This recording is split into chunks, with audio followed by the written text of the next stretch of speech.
जोर से बताओ।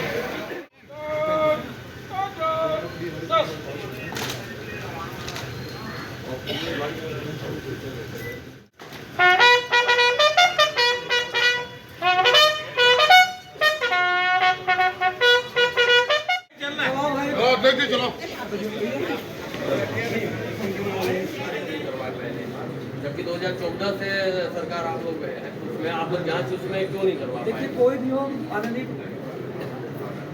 माननीय प्रधानमंत्री जी ने पहले कह दिए हैं, भ्रष्टाचार पर हमारा जीरो टॉलरेंस की नीति है। कोई भी यदि भ्रष्टाचारी करेंगे किसी भी क्षेत्र में तो कोई बचेंगे नहीं। सीएजी ने रिपोर्ट प्रस्तुत की है, उस समय आप लोगों की कोई भी भ्रष्टाचारी, कोई भी किसी प्रकार के कोई भ्रष्टाचारी करेंगे, सीएजी से पहले कोई नेता या मंत्री आप लोगों का क्यों नहीं बोल पाया? सीएजी की रिपोर्ट आने के बाद आप लोग स्टेटमेंट दे रहे हैं या कोई सवाल है? भ्रष्टाचार तो खुलकर चल रहा है, कोई भी जिले के अधिकारी जवाब देने के लिए तैयार नहीं होते मीडिया में। इस तरीके की मनमानी चल रही है। किसी भी प्रकार का कहीं पर कोई भ्रष्टाचार हो, शिकायतें मिल रही है। माननीय प्रधानमंत्री जी ने कहा है जीरो टॉलरेंस की हमारी नीति है, उसकी नीति पर हम काम कर रहे हैं। कोई भी गलत करेंगे, कोई भी भ्रष्टाचारी करेंगे तो कोई बचेंगे नहीं। भाजपा क्या दब के काम कर रही है अपने सहयोगियों से? बिल्कुल नहीं, हमारे सभी दल हमारे साथ में है। लगातार तीसरी बार एनडीए की सरकार है और हम साथ सब मिल करके काम कर रहे हैं। राज्य को मिली और 25 नए प्रोजेक्ट हमारे प्रदेश में चल रहे हैं, उनके लिए प्रावधान किया गया है। और रेलवे की बात करें तो छत्तीसगढ़ को 6,922 करोड़ रुपया का प्रावधान, एक बड़ी राशि, लगभग 7,000 करोड़ का बजट छत्तीसगढ़ को मिला है। कवर्धा नवागढ़ रेल लाइन की जो योजना थी इसको शामिल किए हैं इसमें, तो इसके लिए कुछ प्रावधान अभी देखना पड़ेगा। ये एक्साइज हमें जानकारी मिला है कि 6,900 करोड़ से ज्यादा की राशि का प्रावधान किया है। भाजपा ने अपने घोषणा पत्र में कहा था कि 75 वर्ष से अधिक उम्र के बुजुर्गों को आयुष्मान योजना के तहत शामिल करेंगे, लेकिन इस बजट में तो ऐसा तो मतलब घोषित नहीं हुआ। 56 लाख आयुष्मान कार्ड बनाए गए। नहीं, वो बनाए हैं, लेकिन आपके घोषणा पत्र में 75 करोड़ 75 वर्ष से अधिक उम्र के लोगों को आयुष्मान योजना का लाभ देंगे। 5 करोड़ 5 करोड़ नहीं, कोई भी वो तो 10 लाख करने 5 का 10 करने का तो अलग है, लेकिन 75 वर्ष तक का कोई बीमा कवर नहीं होता, तो 75 वर्ष हाँ 70 के अधिक लोगों को करेंगे। हाँ नहीं, वो है बजट में कोई बजट भी प्रावधान है उसके लिए, वो करेंगे उसके। बट मंत्री जी, इसमें तो विपक्ष जो बोल रहा है ये अपने सहयोगियों को खुश करने वाला बजट है। देखिए, विपक्ष का काम आरोप लगाना है। पहले कांग्रेस पार्टी अपनी कीर्तिमान को झांक करके देखें। हम सबको साथ में लेकर के चलने वाली हमारी पार्टी है। तीसरी बार एनडीए को आशीर्वाद मिला है, तो कांग्रेस के पास कोई विजन नहीं है। वो लोग केवल दूसरों की गलतियां ढूंढने में अपना समय खर्चा करते हैं। उन्होंने कभी बताया नहीं कि उनका विजन क्या है। तो कांग्रेस पार्टी केवल और केवल मोदी जी का विरोध करते हैं, भारतीय जनता पार्टी का विरोध करते हैं। विरोध करना ही उनकी संस्कृति है। मंत्री जी 2016 से लेकर 2000 आप सभी पत्रकार साथियों को बताते हुए मुझे हर्ष हो रहा है कि माननीय देश के यशस्वी प्रधानमंत्री जी ने 80 करोड़ लोगों के घर तक मुफ्त में चावल देने की व्यवस्था कोरोना काल से बनाई है। अभी इस बजट में प्रावधान किया गया है, ये आगे भी जारी रहेगा। 80 करोड़ लोगों के घर तक चावल पहुंचाने का काम। 3 करोड़ प्रधानमंत्री आवास स्वीकृत किए गए हैं। इसके लिए एक बड़ी धनराशि खर्चा पाने के अंदर की सरकार कर रही है, सबके पास अपना आवास हो। महिला सशक्तिकरण के लिए 3 लाख करोड़ का प्रावधान इस बजट में किया गया है। हमारी माताएं सशक्त हो, माताएं सशक्त होगा तो देश भी सशक्त होगा। 3 लाख करोड़ का बजट प्रावधान इसमें किया गया है। हमारे जनजाति भाई, उनके भी विकास के लिए प्रधानमंत्री जनजाति विकास योजना के माध्यम से 6300 गांवों के 5 करोड़ आदिवासियों को लाभ मिलेगा। छत्तीसगढ़ में भी बड़ी संख्या में हमारे आदिवासी भाई रहते हैं, उनके लिए भी योजना लागू होगा। ग्रामीण विकास के लिए 2,66,000 करोड़ रुपया खर्च होंगे, इसके लिए बजट में प्रावधान किया गया है। उच्च शिक्षा के लिए 10 लाख रुपए तक के ऋण की व्यवस्था का प्रावधान इस बजट में किया गया है।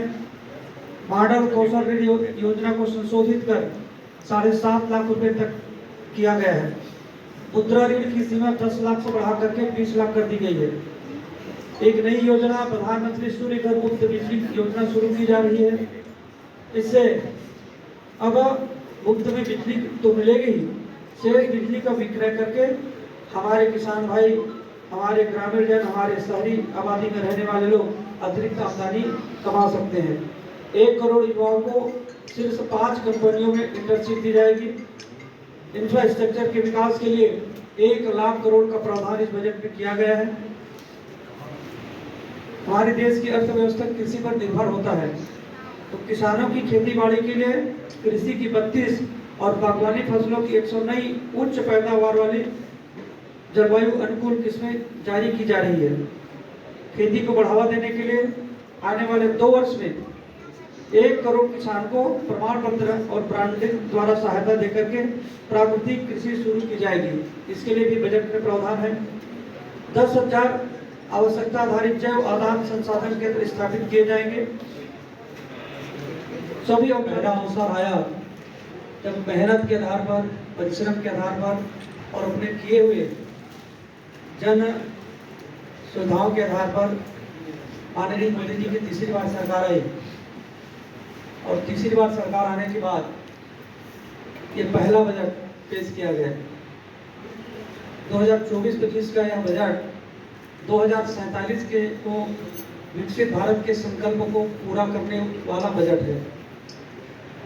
जिस प्रकार माननीय प्रधानमंत्री जी ने कहा कि जब हम आज़ादी की 100वीं वर्षगांठ मनाएंगे तो हमारा देश विकसित राष्ट्र के रूप में जाना जाए, ये उसी के लिए नींव रखा गया है। यह बजट जन कल्याणकारी बजट है। 140 करोड़ देशवासियों के जन आकांक्षाओं को पूरा करने वाली बजट है। इस बजट में सबके हितों का ध्यान रखा गया है, सभी वर्गों के हितों का ध्यान रखा गया है, चाहे हमारे किसान भाई हो, चाहे हमारे मजदूर साथी हो, चाहे हमारी माताएं हो, किसान हो, नौजवान हो, सबके लिए इस सबके हितों का ध्यान इस बजट में रखा गया है। एक शानदार बजट है। माननीय प्रधानमंत्री जी के मार्गदर्शन में देश की नई संसद भवन में हमारे वित्त मंत्री श्रीमती निर्मला सीतारमण के द्वारा यह बजट पेश किया गया, जो ऐतिहासिक बजट है। इस बजट में मुख्य रूप से इस बजट के 9 बिंदु हैं, 9 मुख्य स्तंभ हैं। कृषि क्षेत्र में उत्पादकता और लचीलापन, दूसरा कौशल और रोजगार, तीसरा समावेशी मानव संसाधन विकास एवं सामाजिक न्याय, चौथा विनिर्माण एवं सेवाएं, 5वां शहरी विकास, 6वां ऊर्जा संरक्षण, 7वां अवसंरचना, 8वां नवाचार अनुसंधान एवं विकास और 9वां नई पीढ़ी के सुधार। वित्त मंत्री जी ने बजट पेश करते हुए कहा कि देश का विकास, देश की अर्थव्यवस्था, इसके 4 स्तंभ हैं और इन 4 स्तंभों को ज्ञान कहा गया है। जी का अर्थ होता है हमारे गरीब कल्याण, वाई का अर्थ होता है युवा, ए का अर्थ होता है अन्नदाता किसान और एन का अर्थ होता है नारी सशक्तिकरण। इन्हीं 4 विषय पर सरकार का ध्यान फोकस रहेगा कि देश की अर्थव्यवस्था को सुदृढ़ इस बजट में किया गया है।